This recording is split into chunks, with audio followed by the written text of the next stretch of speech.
What up, though, Pride Nation? Welcome back to another episode of your Detroit Lions pregame show with the DSA. I am your host, Luke G. Today we have a three-man crew that will be discussing the Detroit Lions versus the Minnesota Vikings game today.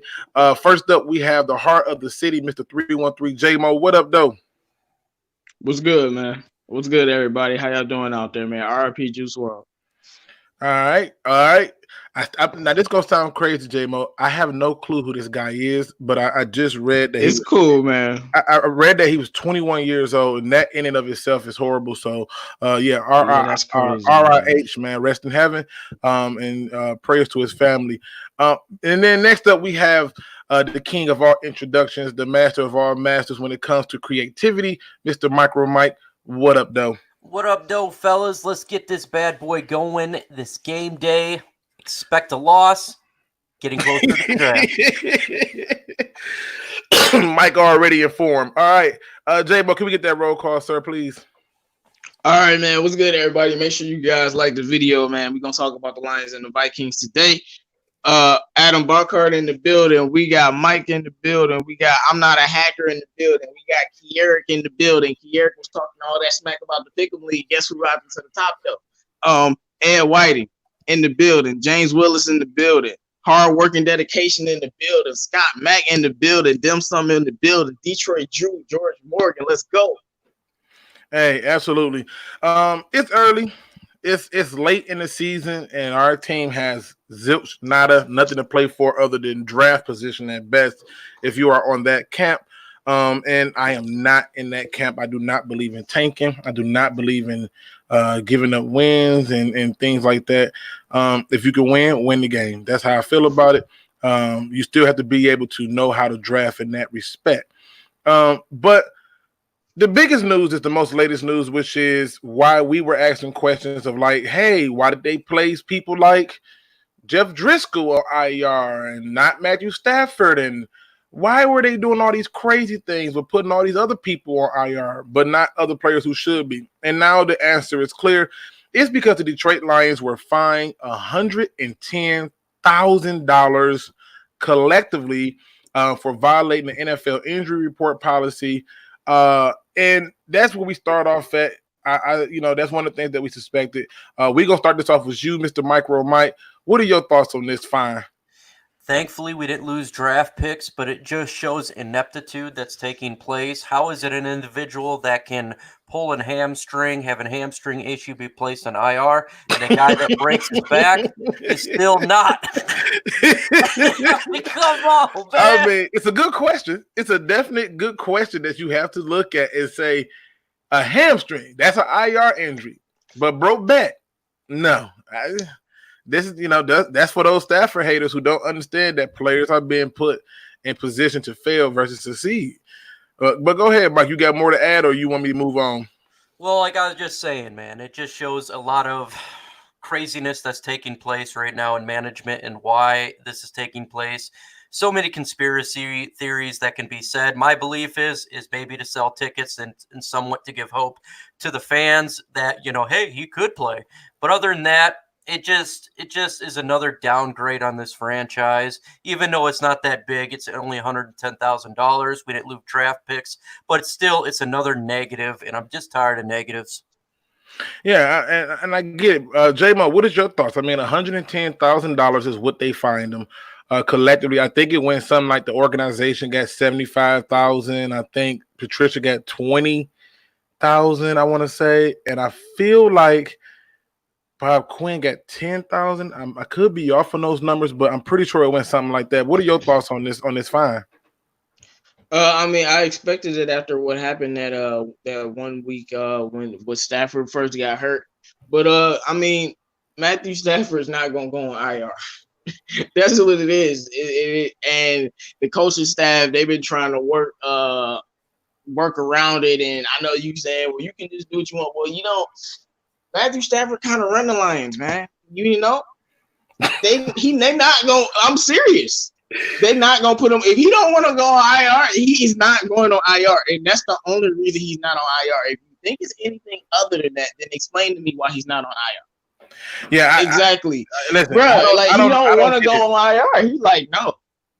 And we've already heard reports that the Lions are doing that and not putting him on IR out of respect for him and what he means to the organization. You know, that's just window dressing for he ain't going on IR because he don't want to. It is what it is. I'm not like blaming him for it, but he don't. And they could put him on IR, but Matthew Stafford's not going. It's just simple as that. Yeah, but here's the thing. The problem wasn't even necessarily putting him on IR as much as it was they tried to be slick about it and not have him put on the injury report until basically the day of the game. And the rumor was... no, that was just stupid. We already discussed that. Right, but the rumor was that they knew about it prior to, and they did it anyway. And now that they have been fined, like Mike has said, at least they did not lose a draft pick. But this is a huge indictment from my standpoint on the Lions organization as a whole. And that goes to Bob Quinn, too. It is Bob Quinn's job to know everything about the team. It is his job. Anybody who argues different is fooling themselves. It is his job to know what is going on at all time.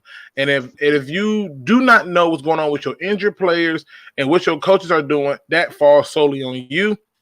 And it's a negative knock that only winning can make me overlook. These knocks are starting to build up, and I'm not willing to give it to them so quick. But $110,000 is a small amount based on the money they make. However, it just means that the next time this happens, we're probably going to get nailed, lose draft picks, all type of stuff. And we should not have to be in this position if people are doing their jobs. And that's where I'm drawing the line at. Where is the people are at doing their jobs? But Matthew Stafford, the problem, right? I mean, listen, we've said hey, it. Man, look, I love Bob Quinn's drafting ability, but he might have to go after this, man. And I know it's a lot of people that want to get rid of him. I really don't, because I really like his drafting ability.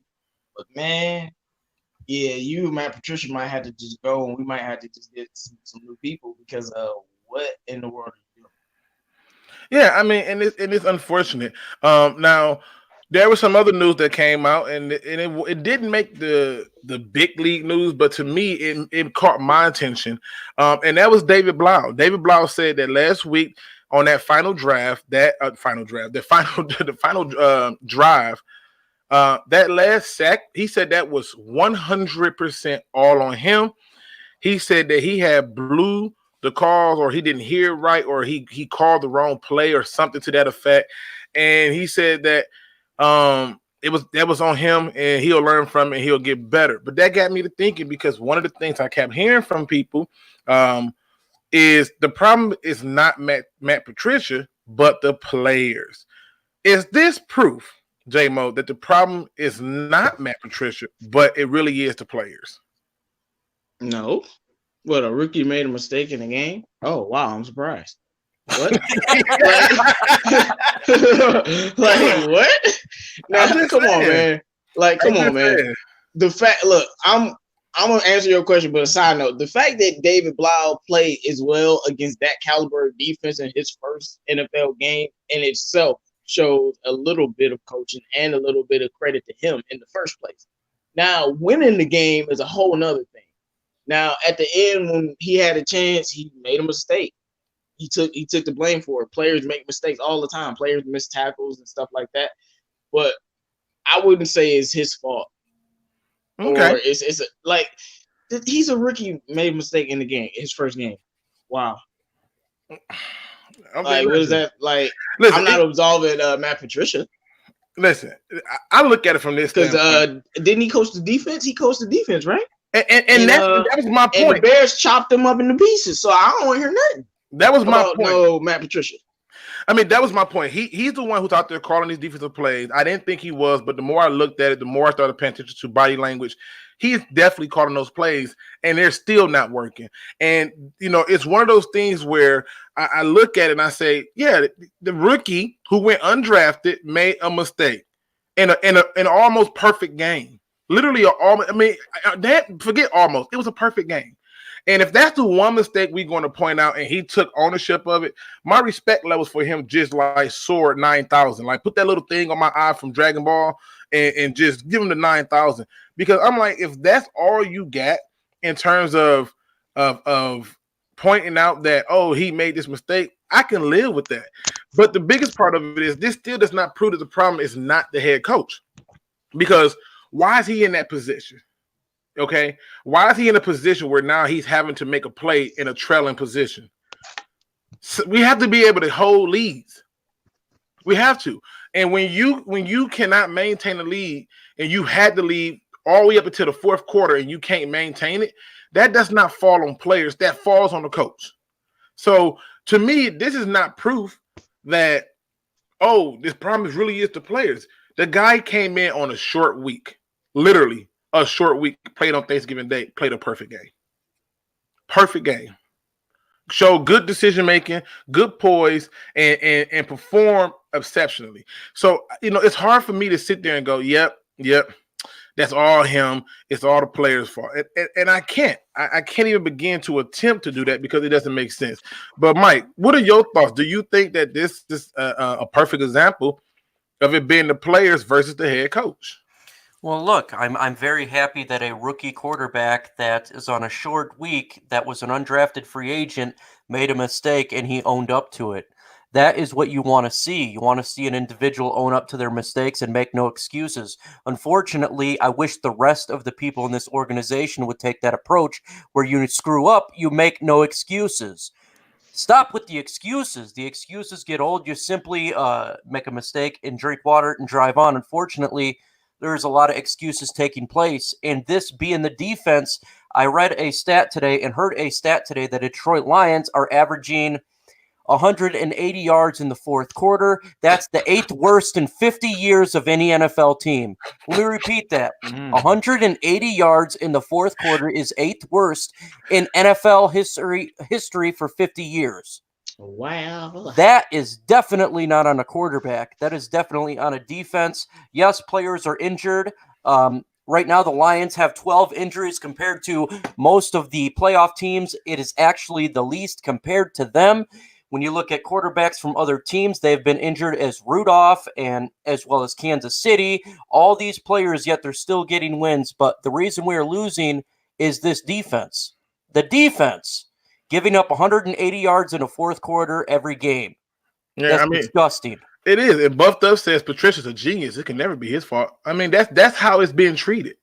That's how it's been treated. Like, oh, we can't blame him because, hey, he needs more time. And I'm like, this doesn't prove anything. Need more time with what? You got talent. That's my argument. I mean, listen, everybody laugh at me when I say the Detroit Lions is literally the Dallas Cowboys. And they go, what do you mean? A team full of talent, poor coaching. Strange ownership. That's what it is. Jerry Jones can't get out of his way because he wants the glory. Imagine how many championships they would have won if he just left Jimmy Johnson alone. Just imagine. And the Lions could have won more, but nope, they want guys who are suck-ups and are I'm all about the brand and the brass, and it's not going to work that way. But it's one of the things where you have to at least explore it and say, this right here is bigger than just the players because the players are being put in position and they have to ask who's putting them there. Now, Mike, let me ask you this. Can the Lions show you anything? I mean, anything in this game to make you feel better about next year? Oh, yeah. I'm looking at young players, and I'm looking at Bo Scarborough, seeing how he does well in the ground, as well as, again, David Blah. There's another individual I'm really looking forward to seeing. That's the linebacker, Jason Kabinda. He was from the Oakland Raiders, and he's activated today. I'm really excited to see these young guys get out there and show their potential. I want to see, yes, Amani as well, won Pride 40, absolutely. I want to see the growth of these young guys because these pieces are something that we're going to be looking forward for this franchise going forward. And it's important to see the growth continue to grow. Like I said, I've been saying the last couple of weeks, I don't care about the wins and losses at this point. Of course, I still want to win because I'm very competitive, but I'm looking at a preseason game. I want to see the growth of the young players and continue to improve in what they got going on. Now, I see two new faces in here, Tex Story Plus and King of Lions. Welcome to the show. I've never seen y'all, unless y'all just changed y'all name in your avatar. Welcome to the show. We do this every Lions game where we do a pre and post game. And then on every Tuesday and Thursday, we will rotate between my channel and MicroMike's channel with the roundtable where we talk all things Detroit Lions, as well as the DSA members who all talk basketball. If you're a Detroit sports fan, period. They talk all the sports and basketball, football, and I think we don't have nobody for hockey, but we coming up on it. It's coming up soon. But nonetheless, you will not miss your fix. For me, the thing that I can look at this particular game that could make me feel better about next year is if for once they just commit to the run, because you need to keep this team off the field. You do. Just commit to the run and commit to the run with the appropriate people, i.e. Bo Scarborough. Don't just because Kerryon is supposed to be a healthy slate, let him sit. Let him sit. Run Bo some more, and then when Bo's not in, go to a pass play and leave Bo in to block. And then when you come out on first down, you can throw another pass play out of first to J.D. McKissick. But whatever you do, stay committed to the run. If they can do that, that would be the first step, because that's what I thought they was going to do this year. Everything they did lined up, every person they brought in was for them to run the ball, and not only were they not able to do it, they never committed to it. So it's a bittersweet thing for me, but I think that could be one of the things that can improve it. And excuse me, and they can also on defense actually start wrapping up the blitz. I think we are second to last in blitzing, if not number one. So we need to change that, especially when you're not getting the pass rush from it. And the people who understand football, as you can see in the chat, are having a great debate about why people like Chase Young won't be a good fit here because of the kind of defense we run. So they get it. But hey, I say that for when people want to debate me so I can go ahead and destroy their arguments. But J-Mo, is there anything the Lions can do in today's game that would make you feel better about next year? Win the game. What do you mean? That's what they can do. They can win. Okay. I don't care how good the Vikings are. We've seen so many teams lose to trash teams this year. We're a trash team. I don't care. So go out and just win a game for once. The Vikings are the Vikings, but it's not like we can't win the game if you could coach right. You know, that's very hard for Matt Patricia to do, but if he could find a way to coach right to win the game, and David Blau don't turn the ball over. I just want to. The main thing that I'm focused with this game is Amani Oruwariye. That's the person I'm going to be watching, because he's going to be our cornerback of the future. I know we might draft more defensive backs, but he's definitely going to be a cornerstone, just like Tracy Walker was. Man, I'm very excited about this kid, and we'll just see what happens. I'm going to see a lot of Bo Scarborough, but I need Matt Patricia to win the game. That's what they can do. Yeah, see, to me, win is not enough, because that brings us into a very good segue. I don't know, man. If you beat a playoff team, I mean, it's not bad. Yeah, but we beat playoff teams last year. Last year we beat and that was good. Yeah, but that gave me some hope. Yeah, but they finished 6-10 still, and we still didn't make the playoffs. But would it be worse to finish 4-12 and not beat any playoff teams? Like, I would rather beat the playoff teams and finish 6-10 than finish 4-12. I kind of feel like it's like picking between anthrax and Ebola, how you want to die. You know what I mean? Like, no, I feel it's not, because you picking to win games. I feel like I can't get anthrax, man. I already got the shot in the Army. I'm just saying, I feel like that's what it's kind of like, man. I feel like it's kind of like pick your poison. Like, yeah, they could beat a team, but if the record's still the same and you're still not at that position of being in the playoff, it's kind of like, I don't know. But I do get your point, though, J-Mo. I don't think it's crazy, but it brings me to a question that I have noticed that a lot of YouTubers have been pushing, and that is lose for Chase. But this question is similar to that, because it now becomes, Mike, would you be upset if the Lions won today? No, I will never be upset for a win. But I would be upset that we got 42 in the building and only 23 likes. If you have not hit that like button, smash it time now. Let's get those likes up. And if you ain't subscribed to the folks on the panel, please do so. Also, if you're new to this channel, following the game, you jump on my channel because the post-game show will be immediately following the game, and we can talk what takes place. But no, I will absolutely never be upset with a win. That would be great. Beating the Minnesota Vikings, not going 0-6 in the division would be absolutely great. Making the Vikings fan a little salty would be great. Wins. I take that over everything. I love wins. I just don't expect it wins. So my expectations are extremely low. But if we win, I would be shockingly surprised and happy. Absolutely would be. Yeah, I'm in agreement with you. I want to win every single time. I want like it upsetted me. Even going back to when Jim Caldwell was on the Colts and they had a chance to go undefeated and he sat them, and I'm like, why? Oh, they can get hurt. So what? Go out there, blow them out in the first quarter, then sit everybody. Like, I want every single win. I ain't turning down nothing but my collar when it comes to that. And I don't believe in this tank for player stuff because that one player need to be a once-in-a-lifetime generational talent. If you telling me there's another Deion Sanders, there's another Reggie White, something that is so generational you can't pass it on, then okay, I'm with you. But I'm not with that. And to me, to be upset that they lost because, I want to draft this player. It's like, how do you know somebody don't trade up in front of you and take that player?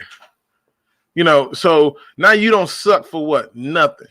Now we got Mr. Rage MK in the building. He goes, yo, if y'all don't know who Rage MK is, he is he's a huge supporter of the DSA, but he is also a Packers fan. So he comes in here to make sure he stays up on what's going on in the division. He does love talking football. So, it is what it is. And he gets right to the point where he says, y'all need to do what? And it's right there on the screen. So it's this for those who listening. I ain't gonna repeat it, but it starts with an F. Okay. But again, yeah, I think we need to win. We should be focusing on winning. Every game should be a win. If they're tanking, that's a loser's mentality. I can't respect that. What say you, J-Mo? Would Rage you be only want us to win because he a Packers fan. Like, stop playing, Rage. We know what it is, bro. You better get on somewhere with that, Rage. You say he need to get them down so they can get back into this division race. Exactly. That's precisely what it is. Oh, and I know that's what it is, Rage. Stop it. See, like, come on, Rage. Ray said, listen, he gonna root for the Lions today. But anyway, I want to win always. It'll be nice to win a football game. I don't, not having a successful season is bad, but I just don't understand how you can literally be a fan of football and want to lose. And especially when only type of players I'm doing that for, tanking is like, a quarterback or something like that. And that guy isn't in this draft. It'll be some good quarterbacks, but it's not that. I don't think that guy is gonna be in the first round or anything like that. So I'm not tanking for anybody. I want to win as many games as possible, get a team a little bit of confidence, something good, in a miserable season. Like, because my thing is, if you're a good coach, I don't care what the roster is like. If you're a good coach, you're gonna win more games. Matt Patricia literally hasn't won a game since Matthew Stafford has went down. And Stafford was still losing games, playing like an MVP with the defense being trash. So my thing is, you got to win the game, Matt Patricia, without Matthew Stafford. Like, if he didn't win one game without Matthew Stafford, man, I would want him fired immediately. So go out and win. Yeah, I mean, yeah, and it's one of the things where you have to ask yourself that question of what's going on. Now, the last two comments I posted were brilliant. Ed Whiten says, film is out on Blau now. Let's see how he does. He has the talent, but can he put it to use? I think he has shown that he has the ability to do something that many previous Lions quarterbacks have not done, which is run with the attitude that I'm throwing the ball. And I think that would be his thing right here. James Dekai says, Luke, if they play Kerryon, I don't think they see him as a future piece. I think that's a very good telling story because, this is where you're going to have to start to judge the general manager and say, hey, you're picking up guys who can't stay healthy. And they had an injury history prior to. So those are the things do stand out to me, and you make a very good point there. But yes, I'm with you on that win thing. Mike, what do you expect from this game, though, realistically? I expect to get blown out. Our defense is going to get ran over, and we're going to get embarrassed. Hey, can't blame him for expecting the truth, man. We are going to get ran over today. It's going to be an embarrassing game. I think we're going to lose 42-16. Man. And White says, one pride, we don't have a Khalil Mack, and Chase Young is not Mack. He ain't. I've been trying. Ed, you get it. You get it, Ed. You get it. You get it. I'm trying to help people, but they don't want to hear it. But yeah, here's what I expect today. I expect for us to, like you said, lose. I would be very shocked if this game is close. I really would. I just expect for us to be Detroit, like totally annihilated. I would be shocked if we got more than 2 sacks in this game. I really would, because there is nothing that suggests that we're going to put pressure on Kirk Cousins. And I don't care who the quarterback is, Kirk Cousins, Dan Orlovsky, it doesn't matter. You give them time to throw, they can complete every play there is. And to me, your local predator, I love his name. But appreciate that, your local predator. Hopefully, you don't have a bus or a van that says free candy. That's all rough. Exactly, with the little ice cream music playing. Yeah. Hey. But I don't expect for us to do anything wild in this game. I do expect for certain people to perform. I expect for our quarterback to perform. I expect for Bo Scarborough to perform. And on defense, believe it or not, I expect to see a whole lot of Jelani Tavai. I don't think it's a lot of speed per se. On their side of the ball as it pertains. Devin Cook is banged up, but Madison is not the fastest, and I think he's going to get most of the reps. So I expect for us to come out and give them all kind of problems in that department. J-Mo, what do you expect from this game? I expect us to lose, just like the rest of the panel. And I expect David Blau to have 2 touchdowns, 2 interceptions, or 2 turnovers, either one. And I expect, some bright spots. I expect at least 1 quarter in this game, we're going to be real competitive. But that's about it. The other 3 quarters, we're going to get whooped on. So it is what it is. Now, if that's the 4th quarter and the game is close, I would be surprised. But I don't see the game being close. They're going to score. They're going to score 40 again. Yeah. Yeah, you see it being a bloodbath like Mike, huh? Yeah. All right, listen, I ain't mad at you. Now, this right here. No, but the first quarter will be competitive because the Lions are literally one of the best first quarter teams in the NFL. Well, so that'll be it. Well, listen, I'll tell you what. Jordan Cartwright right now has my comment of the day where he says leadership in the locker room requires outspoken players. It doesn't seem like they have that person. And when they do, Bob Quinn and Patricia shut them down. Yes, you get it, Jordan. Man, you get it. This is what I've been trying to tell people, that when it comes to leadership, a leader who is loud and in your face will get more done than a leader who is quiet and not saying much of nothing. You, sir, you get it. And so for me, I see a lot of the same problems where they just do not meet that standard. Let me give you a round of applause because I love that you put that out there. I think that's brilliant. Now, listen, here's the facts, though. When it comes to this team, and expectations and stuff like that, J-Mo, who needs to do something to raise their stock this game? Like, they need help in raising their stock so that they're here next year. Who's that player for you? Or players, I should say. I don't want to say so they're here next year for this one, but there are players. But Jesse James, man, I need to even know you're living. right now, man, I think Jesse James passed away this morning. You say I need to know. And where's Jesse James? He's lost in the wind. Like he's like on a deserted island somewhere. Like he don't exist. Like where are you? I need to find Jesse James and make sure he's still living. On defense, Tavon Wilson needs to have a good game.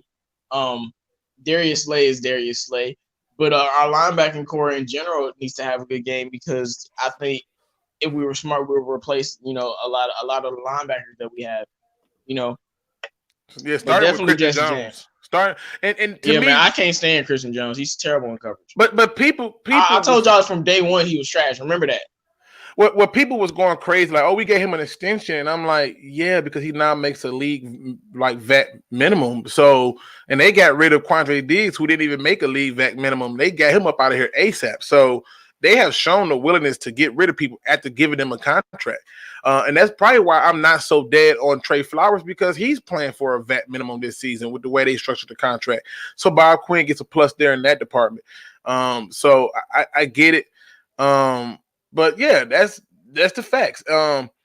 Mike, I mean, what player or players do you think need to show something to raise their stock? The chat. You need to raise those thumbs up right now. I see we got 32 and there's 42 in there. Let's see some 42. Also, yeah, Rage MK is here. If you don't know, he is a veteran and I think he's still active duty. So thank you for the service. Absolutely. There is a couple of individuals that I'm really paying attention to. Rashawn Melvin's playing today. I'd like to see him. I think he was put on a 1-year deal, so I want to see how well he does today and going forward. Other than that, I'm looking at the young guys. Jason Kabenda, man, this is the guy I was talking about, the linebacker that they picked up. I want to see this young guy play in this defense. Our linebackers have been not doing so well this year. And so far, when we pick up young guys, they're doing extremely well. If you look at Bo Scarborough and you're looking at Amani Awarie and you're looking at Blau, I am looking at all the young guys and going forward. That's what I want to see. How does Blau react? How does Kabenda react? Amani Awarie? How does the young guys react? And also Pat Matricia. Look, you got to do a lot better than getting blown out like I expect. If you start getting blown out now 42-16 like my expectations, you keep doing that, you may be blown out the door here by the end of the year. So I'll be watching the score and watching how well this team actually is playing on the field. Are they playing like they've given up or are they playing like they still care? I don't know, man. Matt Patricia might get fired if he lose 40-16 or 40-10. I don't know. Mark Ford can only take so much. Man, I don't know. It will be the report came out and said he's going to be here next year, but Martha Ford, man, you never know, man. She might be like, you know what, man? Get out of here, bro. You garbage. Because how bad can you be? You never know. I'm not buying that report. I don't know why. I'm just not buying the report. I think he is fired. I do. I think he gets fired, and I think the reason for that is because it's very rare for teams to fire coaches and hire them in the midst of a season. But I think the only reason they're not going to do it now until the end of the season is because they don't want to make Darrell Bevel the interim head coach. They want to keep him as an offensive coordinator, but they don't want to make him the interim head coach. And I get it in a lot of ways, but I still feel like we need to do something a little bit different in that regard. So I think his job security is still on the line. And surprisingly, J-Mo is just moving us along to the next segment. But J-Mo, is there anything Matt Patricia can do going forward that would change your mind about his job security? Winning games. If Matt Patricia goes out here and wins every single game, I'm with him. Or if he win, how many more games we got left? 4? 3. After this one? 3? 3, yep. Well, it's 4 in total.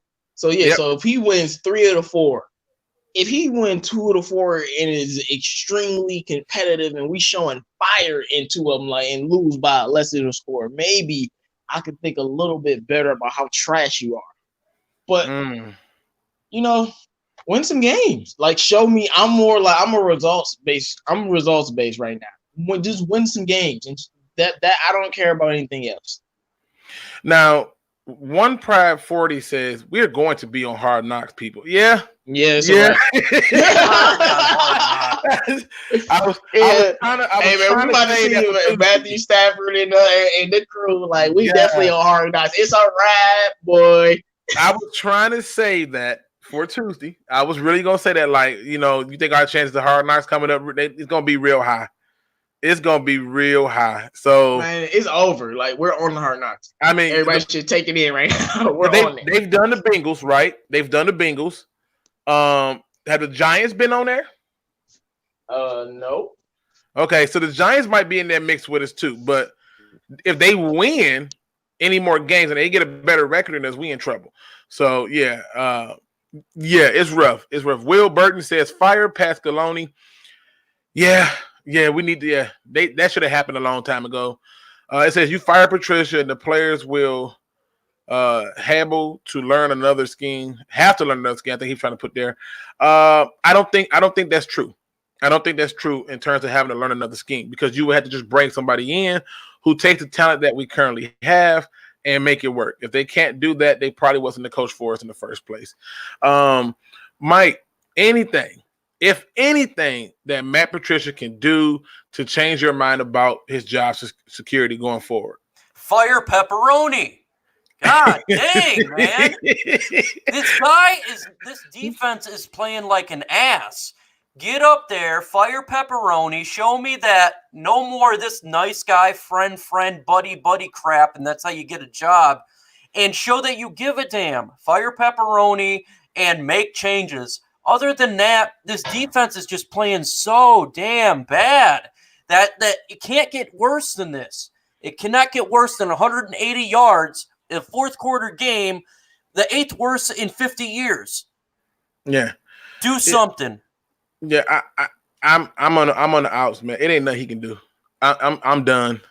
Check me out. Go ahead, put my luggage in the trunk. I gotta go. I can't. There's nothing he can do outside of going to a Super Bowl. And wait, he's 3 what and what? It's not happening. So for me, I can't. I can't do it and waste any time. Jordan Cartwright says, do y'all think Slayer's gone? Yes, we think he's done. Think he's absolutely done. Brandon Kenny gives us a thumbs up. Appreciate that. Stay tuned. We got much more to come. And also have the post-game show going on MicroMike's channel. I will post it in my community feed as well as on Twitter, so y'all can have a reminder that comes directly after the game. But yeah, it is nothing he can do to make me feel better about this game, and or to feel better about his job security. As far as I'm concerned, I've seen enough of a sample size to say, this right here is a good way for him to build and learn for his next head coaching job. But I don't have time for somebody to be learning on the job here. I don't. That's like a person who wakes up today and decides that I'm going to be a surgeon, and the first person he wants to do surgery on is me.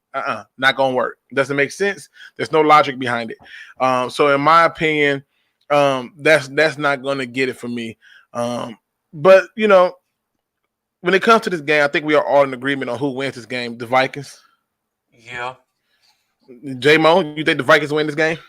Yeah. Okay. So now the question becomes, what if the Lions win? J-Mo, what if the Lions win? You know what I'm gonna do? I'm gonna troll the Vikings. wait! You just want us to win to go troll? Not to go troll, but that's what I will do, because y'all pitiful, y'all the scum of the earth. How y'all lose to us at home? Like I just feel like, because it will be funny. It's hilarious. Like, really, like like when the Eagles lost to the Dolphins. Like, really, how trash are y'all? So it'll be very funny. I'll clown the Vikings fans. I'll never let them forget it. It'll be very hilarious. We beat y'all with our third string quarterback. Facts. It'll be very funny. But that's about it. All right, Mike. If the Lions win, man, what if they actually win? Then I will know drugs are not good to use, because I have to be high for that to occur.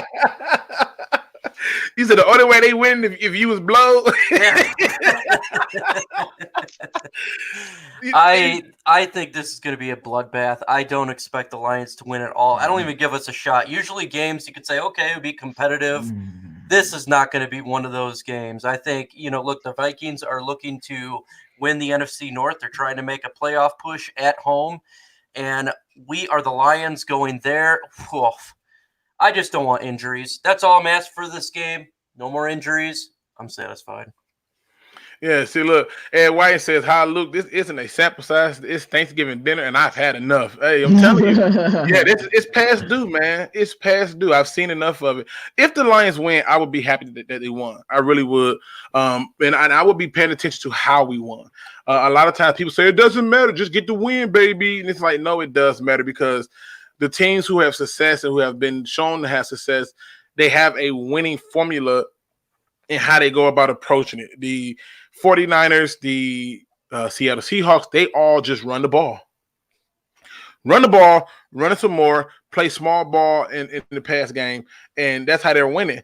So if they win, I would be excited that they won, but I will only be excited up until the end of the season, because when that final record is done and we're not in the playoffs, now it's time to see if we're going to clean house, Now, Jordan Cartwright says, laughing my A off, J-Mo, we trolling the Vikings. In other words, he said he's been right there with you. Yeah, he said we're going to be right there with you. So, trolling them with you. He said, we may win because we haven't beat a conference opponent yet. That's another reason why, to the people who says Patricia needs more time, he's 0 and whatever in the division. And right now is 0-5, but he could easily be 0-6 in the division. And spare me this whole, the referees took one game from us. Okay, well, let's talk about the rest of them, and people probably going to say, well, no, ain't nobody going to say that. And look, I know we've had some bad coaches, but I can't remember the last time we went 0-6 in the division since going 0-16. So, yeah. I mean, but people are going to say, well, we're not even 0-5. I expect us to lose today. And in the last game against the Packers, if they rest their players, we may get the win. No, they're not gonna rest their players because they're gonna be fighting for the 1 seed. Yeah, they're not resting their players. Yep. Well, like it's too many good records in the NFC. They're gonna be fighting for the 1 seed. I guarantee you. Well, 0-6 is gonna be, huh? and this for the 1 or 2 seeds. And this is when you have to. This is when you have to get the guy up out of here. The division record sucks. It matches the regular season record. So, and Logic says the refs took more than one game. I don't even count that game against Green Bay as a ref issue. You can't get the ball that many times on that many turnovers and take field goals. The refs probably did take more in one game, but we definitely took a lot more than the refs have. Right. I mean, you got to be able to put points on the board, and that's the first step of it. But I do get what you're saying, Logic. And Crimson Shadow says, I mean, we were the team that shut down Mahomes and Wentz and Rivers. Let's not forget before injuries. Well, Wentz looking like he's some hot trash. He's not been doing well. Mahomes has been hurt. That's what happened when Rivers is going to be a top 10 team. Yeah, Phillip Rivers has been horrible, and we struggled against the Phillip Rivers team, who had no Hunter Henry, no Derwin James. Mike Williams was playing hobbled. No Melvin Gordon. Who else was out that game? It was so many people, it didn't make sense. So, but I get what you're saying, though. I hear you. Let me see. With that being said, almost impossible for any coach to win here when you are restricted with what type of talent you can bring in here and keep here. I don't think there's a restriction. Matt Patricia been able to do whatever he wants to do. Yeah, he's had free range. And he's had the full support of the general manager. So I don't know if he's been restricted. Jim Caldwell got to do whatever he wanted to do too. What are we talking about? Like our coaches be getting free reign to mess us all up and be trash. What y'all talking about? Stop it. Matt Patricia brought in all of his players. Now, Amendola, Trey Flowers, even Jelani Tavares, a Matt Patricia type draft pick. So is TJ Hawkinson. What y'all talking about? Now, Sports Talk FMB says Lions better lose this game. See, it's fans like that make me want to win this game because I don't like that kind of mentality. Yeah, but I mean, I get his point. The question is, who are we losing the game for? Like, that's my question. Who are we losing this game for? And if you're telling me that we're losing this game for Chase Young, I'm telling you that that's the wrong pick, because I believe Chase Young and a 4-3 makes sense. we're a 3-4 team. I believe Chase Young, with big talent around him, makes sense. But Chase Young lacks a high motor, and that's one of my knocks on him. That's one of my knocks on him. He does not always play from whistle to whistle. You know, Chase Young will be a great player, man. I hear you. I'm still waiting on that smoke. That's all I'm saying. But excuse me. But yeah, I mean, it's about the question of what are we losing and tanking for? That's the real thing. If you're telling me we're tanking to be in the top 5, top 2, it's got to be a quarterback. You got to take a quarterback, whether it's Justin Herbert or Joe Burrow. And if you won't be a top 5 pick too, right? That's what I'm saying. So if you're not taking a quarterback to get that low to get this player, then what are you doing? Because Chase Young, in and of itself, I do not believe is a game changer. I've seen a lot of great college players, but they come to the pros and they're not game changers. Go back to Jarvis Jones with Georgia. You know, he looked like he couldn't be stopped. So, you know, those are some of the things that I look at and I take note of, and I go, okay, cool. So just food for thought. But it's just, you know, it's just one of the things you have to be able to look at and say, what are we losing for? Mike, what is your biggest worry coming into this game?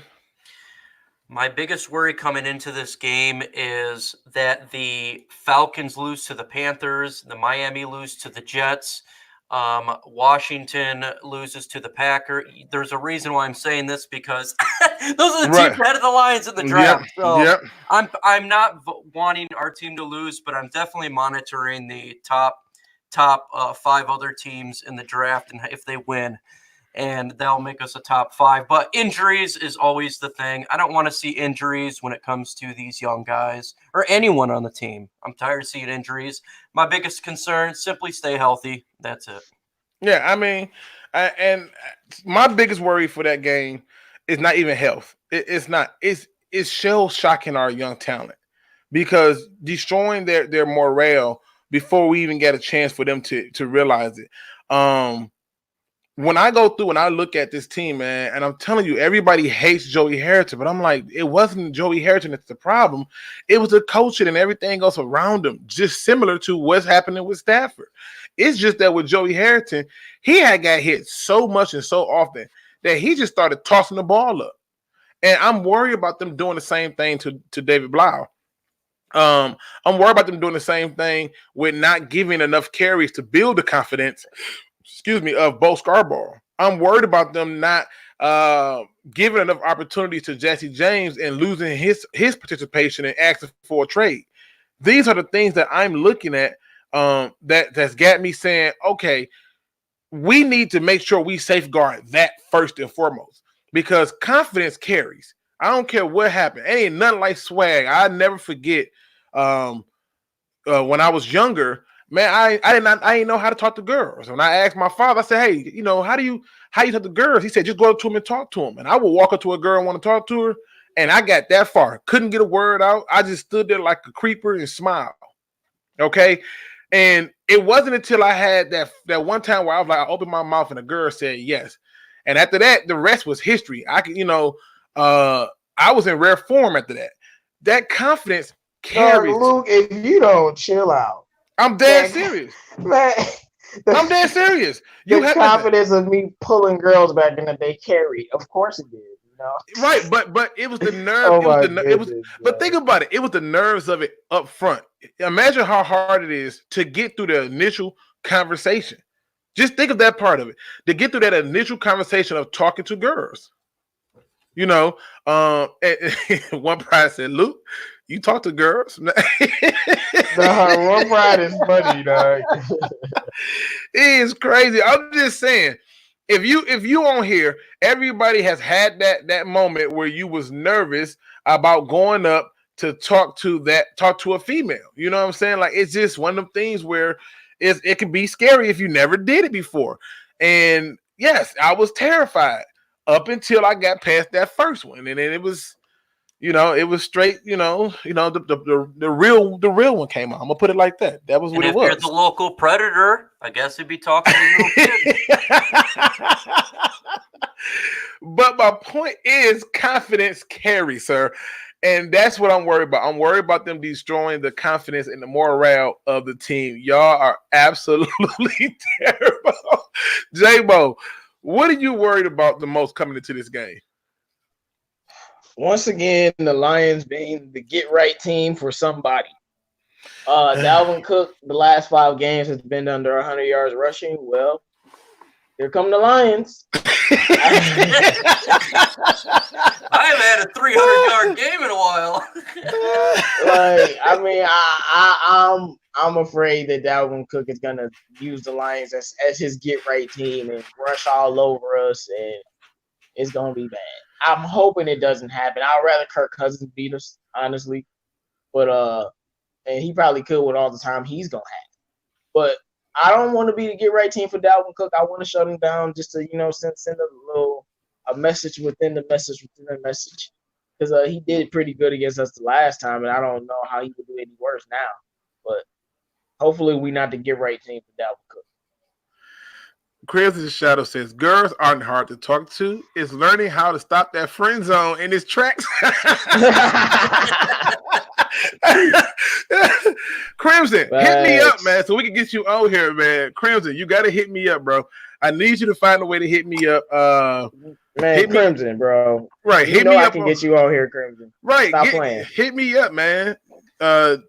Get on Discord, get on Twitter, something that I can reach out to you so we can get you on the show, man. We don't want you trying to get past the friend zone with using ecstasy and some other. Right, yeah, we're not. Yeah, right. He said get past the friend zone. It's the hard one.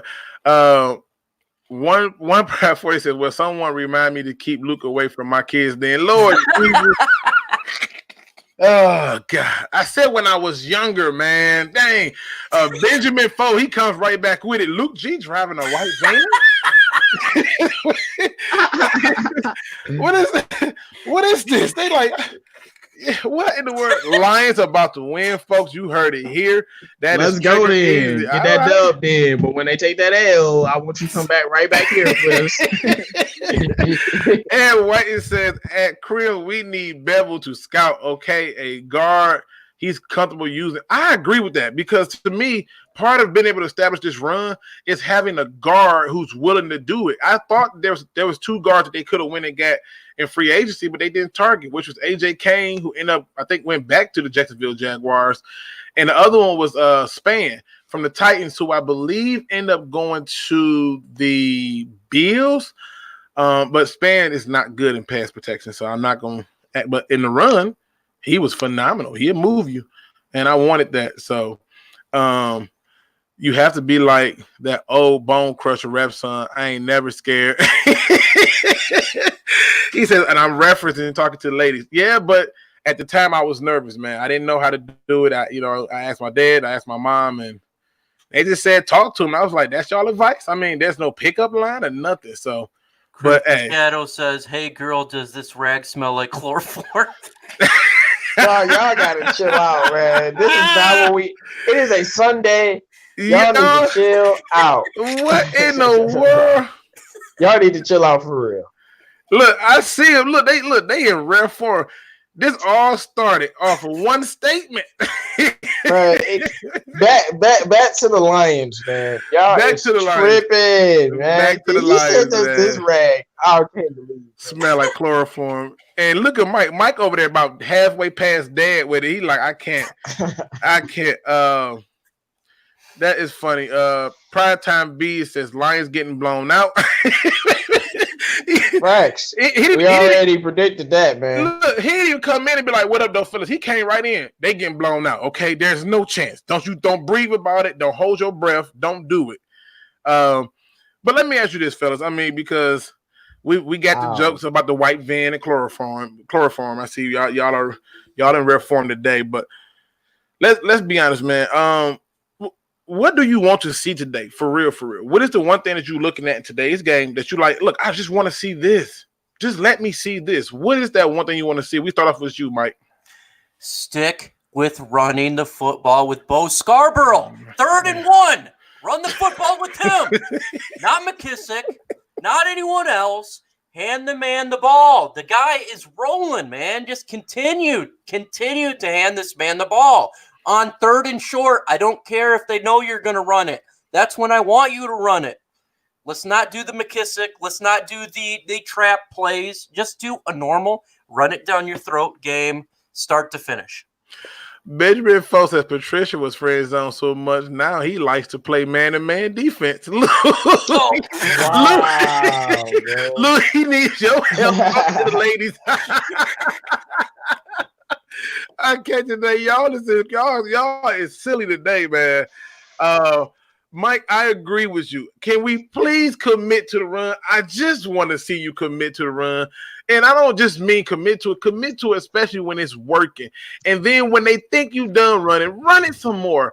The quarterback should really only have about 189 yards passing and maybe like 2 touchdowns. The rest should be all on the ground, and you protect him and you keep that defense out there and get them tired. I'm expecting to see that same thing. On the defensive side of the ball, can we get some 3-and-outs?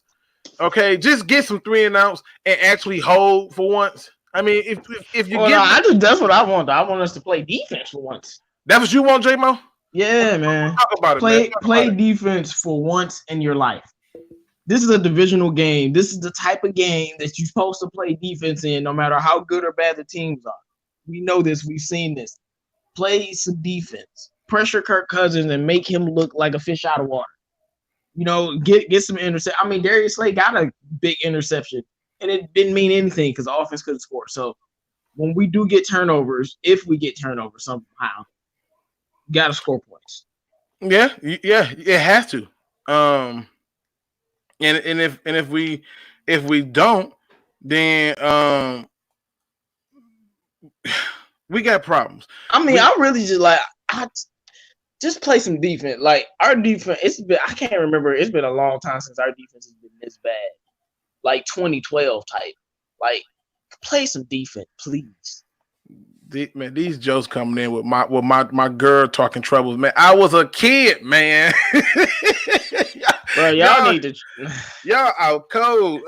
But listen, like seriously though, because we coming up to getting ready to take y'all questions. So get those questions formulated so we can get ready to rock and roll with those. Mike, who do you think is going to perform well today? Like seriously, I know it's the Vikings.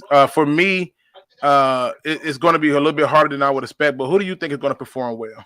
I think Sam Martin's going to have a lot of good punts today. You say Sam Martin, Lord Jesus. You say he's going to be him because you took my answer. I was going to be like Matt Prater. He going to have to be like the Super Saiyan 1 billion of kickers today because I would be surprised if we get in the end zone. I really would. So that would be who I think is going to perform. I think it's going to be the kicker. What say you, J-Mo?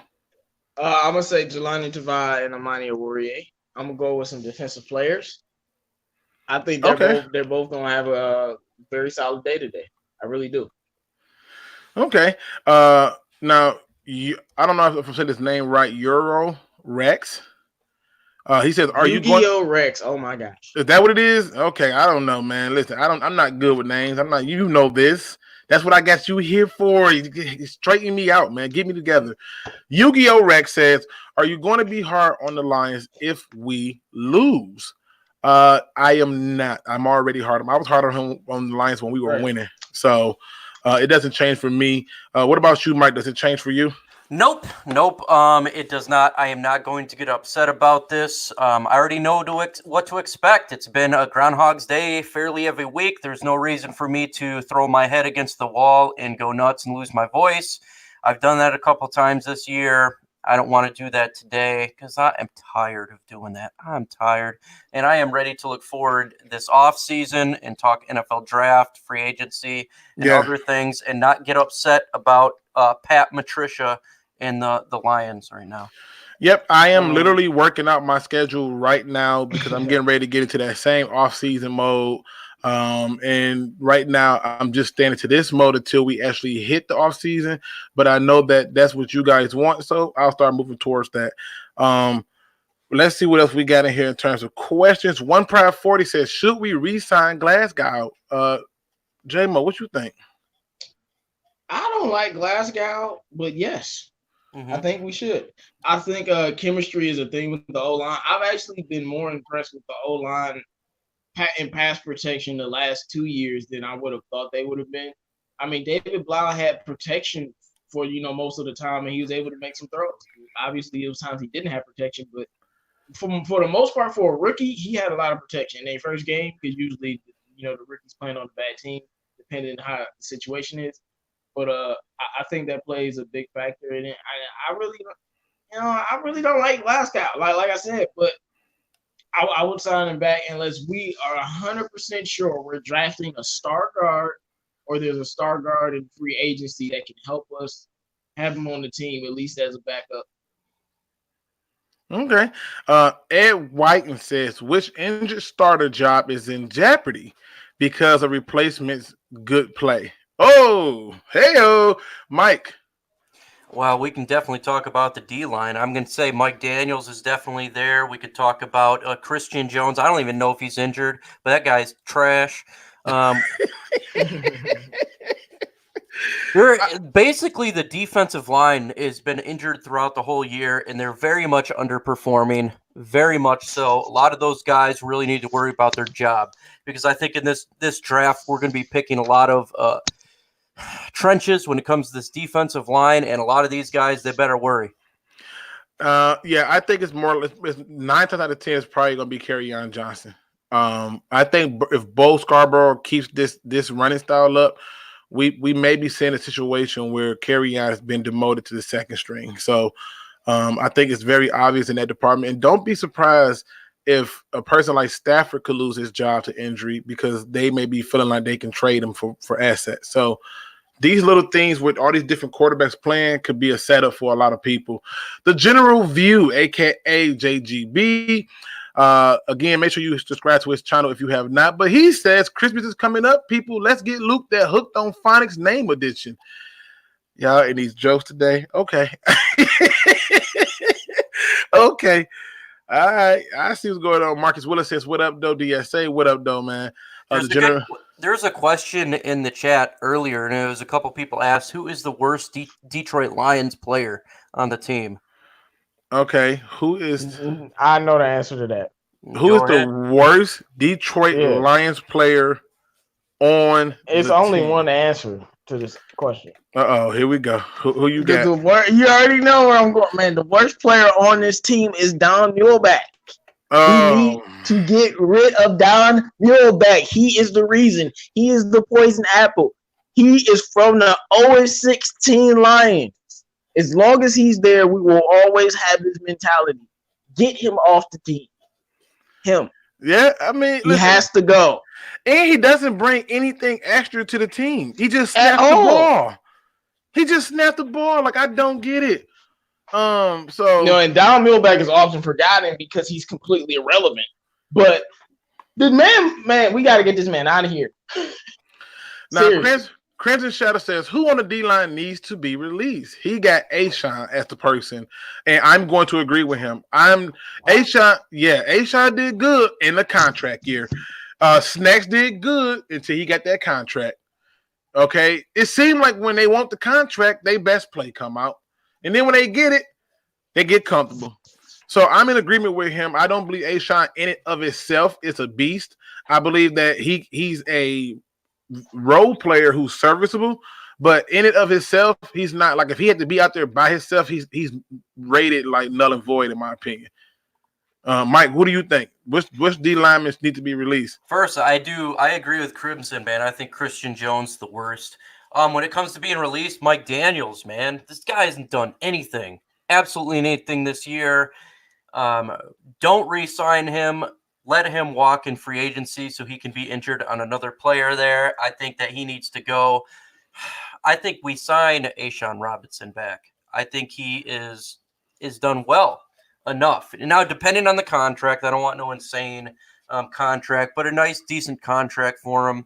Maybe 3-4 years, nothing insane, good for what he brings to the team. But yeah. James Holyfield says, guys, who will we pick up in free agency? I got stuff coming for that, but if you want me to give you a early preview of somebody who I think they're going to target heavily in free agency, is probably, if he hits the market, it's going to be Bo Schaffer. I probably did his name wrong. He played, I believe, Iowa, and it was drafted by the Washington Redskins. I think they're going to try to re-up that offensive line and get bigger and better in the trenches on both sides of the ball. What say you, J-Mo? Well, I was gonna say that they was gonna get the offensive lineman because I know Bob Quinn. He's definitely gonna get an offensive lineman in free agency. He will get a linebacker in free agency. I just don't know the position group yet, but I know those two positions he will get in free agency. Right. Vash Starvin says it's going on soon. It says 1 year with the DSA community and crowd. That is pretty neat, right? That is, man. We are almost at a year of being here, and you guys have made it phenomenal. The community is growing. We still have fun in Discord. We talk about everything from OG Genesis' latest song to boxing, basketball, and the community is really interactive in there. They're interactive on Twitter, and so it's doing nothing more than growing, and it's because of you guys. So keep spreading the word, keep letting people know, and we'll get there. And if you like little children, Luke G likes that as well. The white Lord man. Jesus, Why are y'all doing this, man? And Lord, I think the Lions going to get Chris Harris. By the way, I think target him in free agency because we try to trade for him. So I think Chris Harris would be a good addition for this team, and that's who they target. Now, Mike said, should we all chip in and get Luke G a stripper for Christmas present? Nope, my girl would not like that. she ain't having that. So, no, don't chip in to do that one. Mike Davis has been a huge disappointment this season. Yeah, I think he's probably played 2 games, and it's unfortunate because he Bob wasn't. Quinn signed Ziggy Ansah in back-to-back seasons. Yeah, and I still don't get that one. Don't even get me started.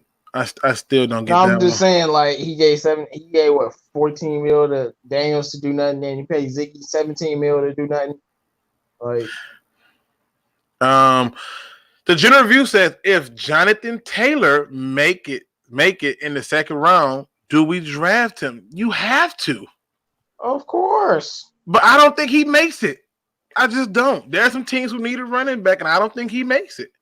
The Eagles are still playing musical chairs with their running backs. I know that they're trying to find a complement to a few teams, like the Kansas City Chiefs needs a running back. Who else I could think of? I'm drawing blanks on people I know. The Bills need a complimentary running back, so I don't think he makes it to the second round. But if he's there, you have to, right? I mean, but that Dobbins could make it hard for him to be there. Or make it easy for him to make it to the second round, I should say. So Dobbins has been doing great too, but I'm with you. If he's there, you have to take him, in my opinion. Mortal Films says tank for Chase. Mortal Films, I am not in that camp with you. I'm sorry. It's the tanking part. That's the first issue. And then we're doing it for Chase. And we run a 3-4. So the last time we took a player out of position, i.e., one Kyle Van Noy, he was a hot mess for us, and he goes and gets put in the right system, and is liquid gold for the Patriots because he's a 3-4 linebacker.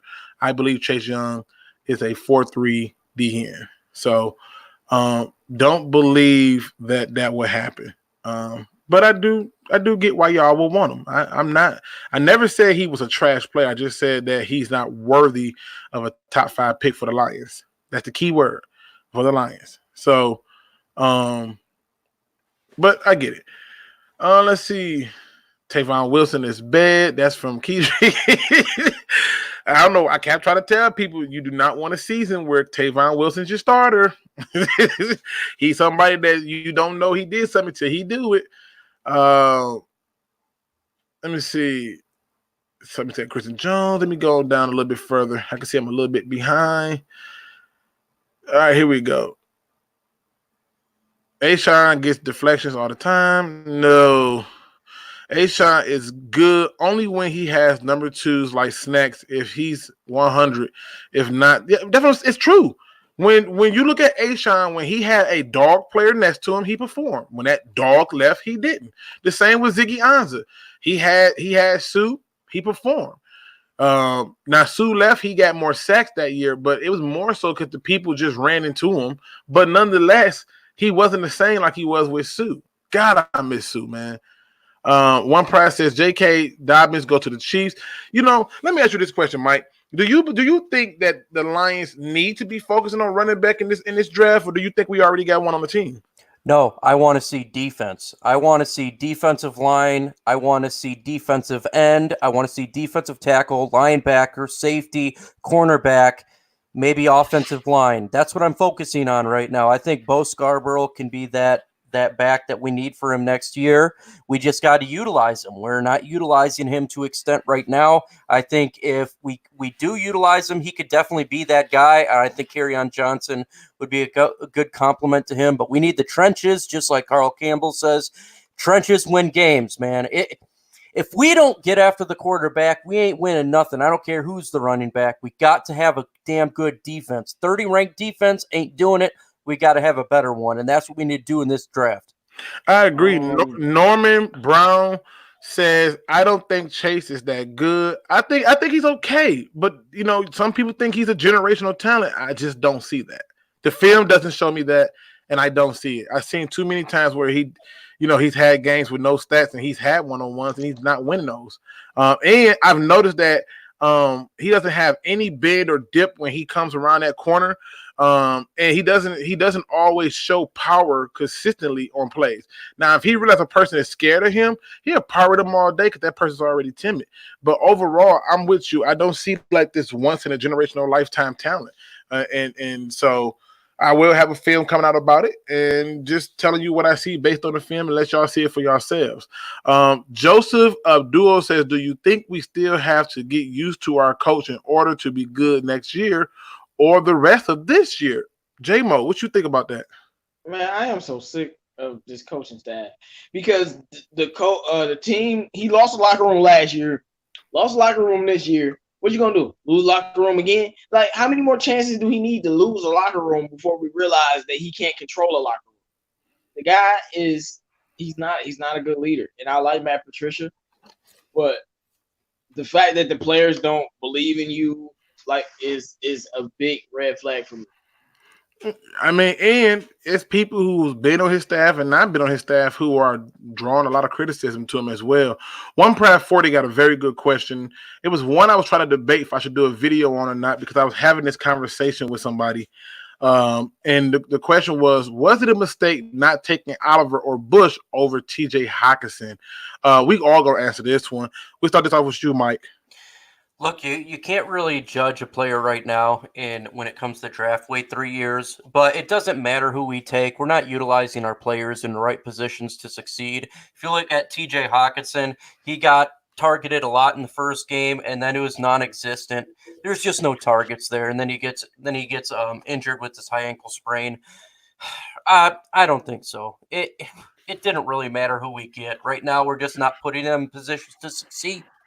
Yeah, I agree. I don't mean we could have got Tom Brady. You're not setting them up to win. It don't matter. The coaching has been that horrible. And believe it or not, TJ Hockenson, had he been utilized the way that he should have, like if he was on Green Bay, if he was on New England, if he was on the Saints, the Seattle Seahawks, any of these other winning teams, he's getting used totally different. He's getting more snaps. But the fun thing is most of what you see, most of what you see with this TJ Hockenson guy is all his numbers are on par with Tony Gonzalez, who played 4 more games than him.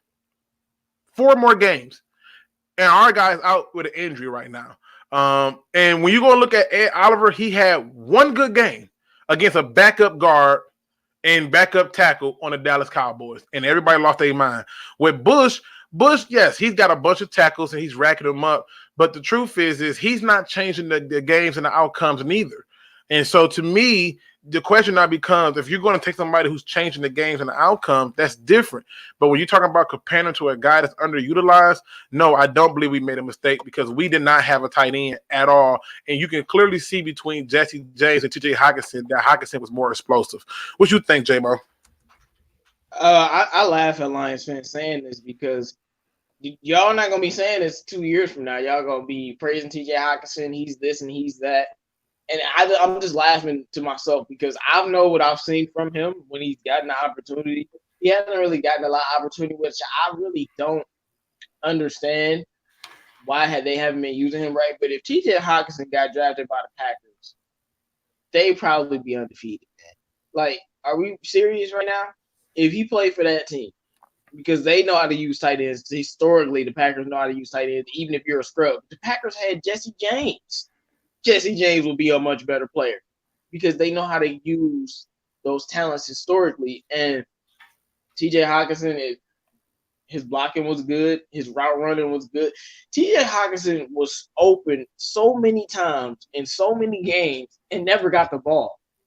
Like, if you go back and look at film, he gets open. He's just sitting there open, just running his route, and the ball is going to the wide receivers. So it is, and I remember we talked about this earlier about who was going to be in the hierarchy receiving wise, and you got all the receivers ahead of TJ Hockenson, and he's basically like the fourth option, I guess, maybe like the fifth, depending on the situation. But I have no qualms about TJ Hockenson. I'm so glad we got him, and I know he's going to get better. I'm upset he's hurt though, but I know he's going to get better. I agree. I think he's going to. I think he's going to show everything, and especially when somebody gives him the attention that he deserves. Joseph Abdul says, "Luke G, what up, though? I love this channel, man. I appreciate that. I really do work hard and move things around in my schedule so I can produce for this channel. I got so much more coming. I got film studies coming. I got all kinds of stuff coming. I got what I call the At Work at Home podcast. So for those people who don't want to watch something but just want to listen to some good old football talk, I got that coming. So stay tuned, man. Appreciate you for being here. Make sure you subscribe. Pride Time B says TJ hasn't impressed and needs to get better. I think he's impressed, Pride. I think he really has. I think he impressed in the first game. I think after that he impressed too, but you have to be able to give the man his opportunities. Yes, he's had some drop passes. Yes, he's had some issues. It's a rookie coming in, adjusting to the speed of the game. But to have numbers on par with people like Tony Gonzalez, and when I go through what I compare his numbers to the other first round tight ends, he's ahead of them. He's ahead of those guys. Yeah, so Gronk only had 500 yards. He wasn't even a first rounder. Gronk was a second rounder. Yeah, I'm just saying, but like Travis Kelce, like these guys didn't have a lot of yards in the first season. And a lot of those teams utilized those players a whole lot better than we utilize our talent. We're just not utilizing it. And we have to, and that's where it comes in at. Now, the game is getting ready to come on. We're coming up on that final thoughts. Let me just get to this. I need a bold prediction and the final score. Let's start off with you, J-Mo, and then give your final thoughts after the bold prediction and final score.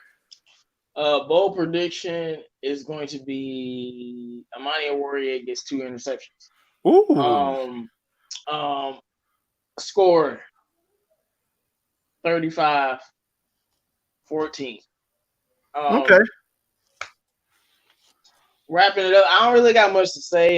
You know how we feel about Matt Patricia and things like that. But I hope to see some positivity in this game. I'm trying to find a nugget, but I know we're gonna get an eye. Like, let's be real. But hopefully the Lions show some heart out there. But I don't think they have any left. But it is what it is. Let's see if David Blau, it could be something in the future, 3 years from down the road. That's what I'll be paying attention to. So let's see how the team responds to all of this losing. All right, Mr. MicroMike, give me that bold prediction, final score, and final thought. And I'm going to jump on the edge with James Willis and Will Burden. Bo finally gets 100 yards. Final score, the Vikings 42, Lions 16. And final thought, 42-16. Yep, we're going to get murdered in this one. Final thoughts is I'm doing a lot of draft videos. Check them out. I'm going to be doing a lot of prospects, free agency videos. That's coming on as well. Following this game, immediately jump on my channel because the post-game show will be on here with the DSA. It will be fun, hot, and lit. We're going to be talking about the game as well as going forward. Pay attention to the rest of the games when it comes to the top 5 teams in this draft. If they get some wins, we go down. With that said, folks, see you in a couple hours. If you ain't subscribed to my channel, what the hell is wrong with you? Adios. Absolutely.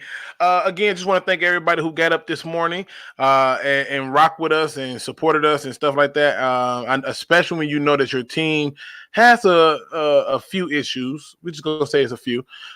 So happy that you guys came and got up with us. I like to end everything on a good note, and I think that this is some of the best advice I ever got from my grandmother. She says, when people do you wrong and they do you dirty, don't get mad, get distance, get as far away from them as possible. Leave them in silence. Do not look for revenge or vengeance. The deadliest thing you can do is ignore them. And on that note, then they will understand what they truly lost. With that being said, ladies and gentlemen, make sure that you hit that like button on your way out. You subscribe to all the members of the DSA, and you hit that notification bell. And as always, don't be no chump. Please do some research.